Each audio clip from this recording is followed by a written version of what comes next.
இது கூட அந்த லாஸ்ட் வீக் நடந்த ஒரு அந்த 3 வயசு குழந்தைக்கு வந்து பாத்தீங்கன்னா அது வந்து அந்த குழந்தையே தப்பா நடந்திருக்கு. அது நீங்க கவனிச்சு பாத்தீங்கன்னா தெரியும். அந்த குழந்தையே வந்து எனக்கு கிடைச்ச ரிப்போர்ட் வந்து அந்த பையனை காலையில துப்பி இருக்கு முகத்துல. That may be the reason. அதனால வந்து ரெண்டு பக்கமே பார்க்க வேண்டிய ஒரு கட்டாயத்துல நாம இருக்கோம். அப்ப இதுக்கு என்ன பண்ணணும்னு கேட்டீங்கன்னா prevention is better than anything.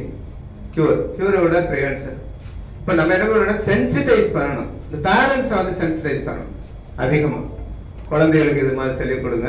DRO சொன்ன மாதிரி அங்கங்க இப்ப நான் என்னென்ன பண்ணிட்டு இருக்கீங்கன்னு நான் கேட்டுட்டு இருந்தேன். அப்ப சொன்னாங்க வந்து அந்த அங்கன்வாடி பணியாளர்கள், அதுக்கப்புறம் வந்து விஹெச்என், அவங்க எல்லாம் வந்து நம்ம வந்து சென்சிடைசேஷன் பண்ணணும்.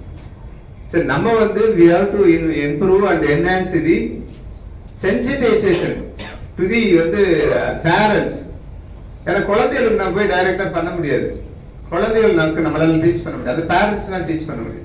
சின்ன குழந்தைகள் 2 வயசு 3 வயசு குழந்தைய போயிட்டு நம்ம கூப்பிட்டுட்டு நம்ம டீச் பண்றது கஷ்டம். பேரண்ட்ஸ் தான் பண்ணணும். சைல்டு பிளே பண்ணலாம் வந்து இதெல்லாம் இருக்கே தவிர இதை விட வந்து மோர் வந்து சென்சிடைசேஷன் டு தி பேரண்ட்ஸ் மூலமா சென்சிடைஸ் பண்ணணும். The government is taking measures. நான் தான் சொல்லிட்டு இருக்கேன். You call the parents